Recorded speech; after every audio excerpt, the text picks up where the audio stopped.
Opa, Marcelo Bueno. Aqui é Marcelo Bueno do Zéfiros Tarô. Isso aqui é o Zéfiros Responde, segunda edição, vídeo 10. Agora eu fiquei bolado porque eu quero terminar, né? Eu comecei a falar a ideia é falar dos 5, né? Dentro dos arcanos menores. Eu já falei dos 5 de ouros. Eu preciso pelo menos completar com os 5 de copas e os 5 de espadas. Ainda sobre os 5 de ouros, é importante a gente ressaltar uma coisa, né? Eu assisto o vídeo depois e fico pensando em todas as outras coisas que eu poderia ter falado e não disse, e algumas que de repente ficam meio obscuras, né? Então, eu falei no outro vídeo sobre encontrar o aspecto luminoso dos 5 de ouros. E aí fica parecendo que a gente está querendo forçar a barra, está querendo romantizar as coisas, né? Dourar a pílula, qualquer coisa que o valha, né? Mas o que eu falo especificamente é porque, por exemplo, quando eu faço... Pegar o exemplo que eu uso sempre, né? Porque assim, eu jogo... Quando eu faço perguntas diretas, né? Perguntas rápidas, né? A parte final do meu atendimento, por exemplo, eu sempre utilizo 6 cartas. Eu já falei sobre isso em outros vídeos. Uma das casas fala qual é o aspecto positivo dentro daquela questão, ou aquilo que é mais fácil para o cliente naquele momento. Se cai um 5 de ouros ali, eu não vou falar para a pessoa que foi bom ter perdido alguma coisa, ou foi bom que algo se deteriorasse. Pode até ser isso também, né? Dependendo do contexto da pergunta, a gente está aqui falando de algo absolutamente genérico. Mas a gente precisa saber avaliar o que está na pauta. Então, por exemplo, ter como vantagem os 5 de ouros pode ser você ter consciência do que de fato está te fazendo falta, ou ter a consciência do que exatamente preenche aquele buraco, aquele vazio que você sente naquele momento. Sabe jogo de criança que você tem lá quadradinho, círculo e outros buracos onde você tem uns sólidos para poder encaixar? É isso, às vezes a gente tem lá um buraco que é um círculo e a gente está tentando encaixar ali alguma coisa que tem uma forma de um quadrado, né? E não vai, a gente fica tentando forçar a barra, essa coisa não evolui, essa coisa não ajuda em nada, só gera mais e mais sofrimento. Às vezes a gente não tem consciência exatamente de qual é o nosso problema, né? Isso também é um ponto importante. Então, por exemplo, estou falando aqui e lembrando, né? Eu tenho uma cliente que ela trouxe uma questão muito séria de que ela precisava ganhar mais dinheiro. Ela precisava ou mudar de um emprego, e o emprego dela era um emprego bom. Ela precisava sair daquele lugar para ir para um outro melhor, ou que pelo menos pagasse mais para ela, ou ela precisaria, sei lá, fazer uma segunda coisa para poder compensar essa desvantagem aí financeira. Vou sentar aqui mesmo na calçada, né? Ai. E aí qual era o grande ponto nessa história como um todo? Ela tinha uma dependência financeira com uma pessoa. Essa pessoa ajudava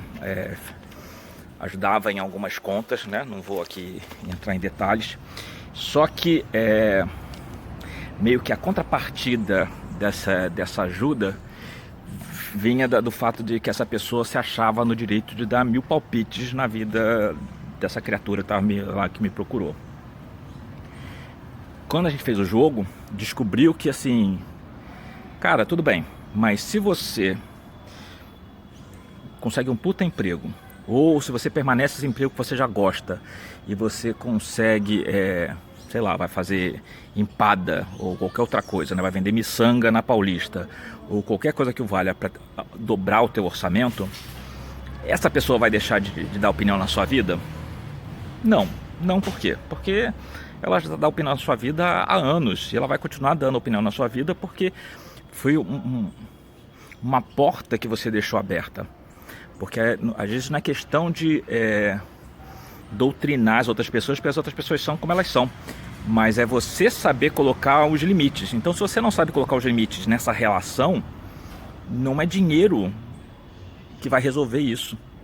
Então, quando eu falo sobre descobrir exatamente o que está fazendo falta, né, ou qual exatamente o problema, eu estou falando de situações como essa, por exemplo, né? Poderia de repente pensar em outras possibilidades aqui, mas eu acho que essa é bem clara. Então acho que com isso eu fecho aqui os 5 de ouros de verdade. falando do 5 de copas. O 5 de copas, de modo geral, é visto como uma carta de tristeza, de perda. Se foi alguém que eu conhecesse. É um abatimento moral, né? Pode ser uma carta de luto, pode ser uma carta... a gente não fala de depressão em tarô, né? Mas a gente pode... Não depressão no aspecto clínico, né? Porque a gente não tem competência para entrar numa história dessa. Mas fala num lugar onde a pessoa está com farol baixíssimo, né? Se isso é uma depressão ou não, depende muito de outros contextos, né? Mas,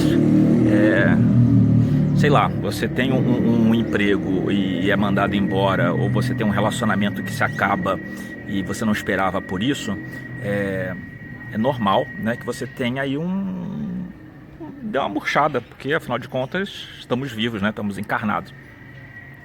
O problema todo é quando isso se estende por tempo demais, ou quando você encontra na tristeza um lugar de conforto. Então é desse lugar que a gente está falando às vezes desse 5 de copas. E aí, para falar do 5 de copas, eu preciso antes falar do 4. Por que eu preciso falar do 4? Principalmente porque as pessoas têm o hábito de ver o 4 de copas como uma carta de tédio, né? É a nomenclatura que se estabeleceu aí por conta da imagem do Rider-Waite. Eu só falo desse tédio, né? Quando eu tenho 4 de copas numa posição negativa ou problemática. De modo geral, né, eu falei isso aqui do 4 de ouro, eu vou falar a mesma coisa do 4 de copas. Todo 4 ele fala da abundância, fala da fartura, fala da expansão. Então, se eu estou falando de copas, eu falo da expansão da minha capacidade de sentir prazer, né, de satisfação, de encontrar significado na vida. Ainda não é um 9 de copas, porque no 9 de copas eu descubro que todos esses sentimentos, né, eles vêm de mim para fora. No 4 eu ainda experimento de fora para dentro. Então, situações externas me fazem com que eu me sinta bem. Pode ser, por exemplo, aquele começo de namoro onde você sente uma certa euforia, ou um começo de um trabalho que parece ser uma coisa muito excitante, ou, enfim, qualquer coisa que o valha, que traz esse lugar dessa expansão. Então, é disso. Quando eu classifico o 4 de copas como essa cara de bunda que o personagem ali tem na carta, quando a pessoa está reclamando de barriga cheia. E aí, de novo, a gente precisa meio que contextualizar essa barriga cheia. Porque, por exemplo, eu posso ter um emprego incrível, que me paga super bem, que me dá 1000 benefícios, me dá 1000 regalias, mas eu, particularmente, eu posso não me sentir confortável nesse emprego, porque o que eu faço nesse lugar já não me representa nesse momento na pessoa que eu sou, né? Ou de repente, né, eu sou... Vou colocar um contexto bem comum, né? Eu sou advogado, trabalho numa empresa que tem todas essas coisas boas que eu estou falando, mas eu estou sendo meio que obrigado a defender causas que me incomodam, né? Então eu estou mais do lado do empregado do que do empregador. E quando eu reconheço, por exemplo, que esse empregador tem lá os seus direitos, mas como eu estou defendendo... como eu sei que o empregado tem lá os seus direitos, mas eu estou defendendo o empregador, eu vou querer que esse empregado se ferre, porque afinal de contas quem está pagando a minha conta é o empregador. Eu posso ter uma condição que eu fico desconfortável com isso, né? E então, por mais que toda a estrutura seja maravilhosa e que alguém de fora olhe e assim, puta, né? Você nunca teve tão bem, eu posso estar me sentindo oprimido. Então, nessa situação, essa insatisfação, esse reclamar de barriga cheia faz sentido. Mas às vezes você reclama de barriga cheia só porque as suas expectativas são altas demais. Você espera, por exemplo, do outro, ou mesmo espera de um trabalho, ou espera de uma religião, ou espera de uma atividade qualquer, mais do que essas coisas têm para te oferecer. É uma viagem sua.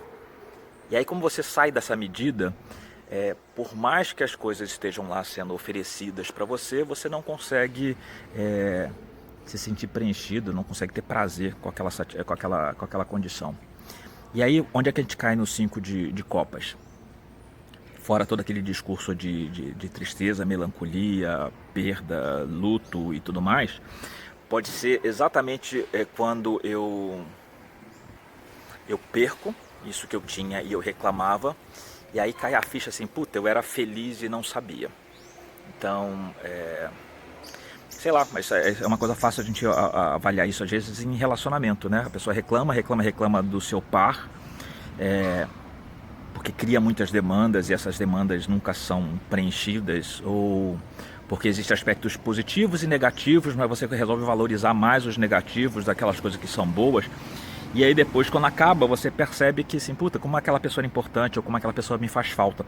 E o faz falta aqui eu tô falando dentro de um sentimento genuíno, e não sentir falta porque tá carente. Aí quando tá carente, qualquer feijão tá por lá o dente, né? Então não é esse o caso. E aí quando a gente olha o 5 de copas, por exemplo, numa situação positiva, né? Naquele joguinho que eu tô falando aqui, puta, qual o aspecto favorável dessa questão? 5 de copas. Pode ser exatamente porque eu não criei. E aí, assim, eu entendo às vezes a dificuldade de uma pessoa, porque vai assim, Marcelo, como é que isso se encaixa na imagem que eu tô vendo? Esquece a porra da imagem, né? Em algum momento, né, eu comecei lá a fazer curso de arcanos menores, eu falava exatamente desconstituindo imagens, e aí trabalhava muito com o Marcele, porque a imagem, ela ajuda para algumas coisas, mas às vezes ela atrapalha nas outras. Então, tem a imagem como referência, mas não fica engessado na imagem. Então, e às vezes você pode até viajar na imagem dentro de um determinado conceito, saindo do que é o literal da carta, né, dos atributos da carta, mas porque você observou um detalhe ali, mas tenha jogo de cintura, né? Dá uma recabrada aí, dá uma rebolada e ver como é que você sente a energia da carta dentro de um aspecto de uma consulta. E aí, quando a gente fala desses 5 de copas no aspecto positivo, pode ser exatamente que você está vivendo uma situação sem expectativas, ou com baixas expectativas e sem medos. O budismo fala muito disso, né? Fala que a gente sofre porque porque a gente sempre vai ao encontro de qualquer situação ou de qualquer pessoa com expectativas e medos. Expectativa é aquilo que eu quero e medo é aquilo que eu procuro evitar. Então, se você está nesse lugar de apego e aversão, é muito fácil você cair no lugar de desapontamento, de tristeza, de sofrimento de um modo geral. Existe alguma outra coisa positiva que eu posso falar desses 5 de copas?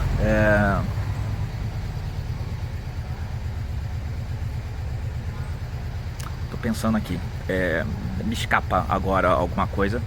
Se eu lembrar, eu complemento esse vídeo aqui com algum detalhe. Mas eu acho que basicamente está falando disso, né? Então, essa história que a gente começou a falar aqui dos 5, né? De modo geral, é só pra gente não ter uma bronca, não ter uma birra, não ter um preconceito com relação a essas cartas. E como eu sei que isso é muito comum de acontecer, eu estou explorando um pouquinho mais esses 4 arcanos, né? Vou falar de 3 porque o quarto eu já falei lá no outro vídeo.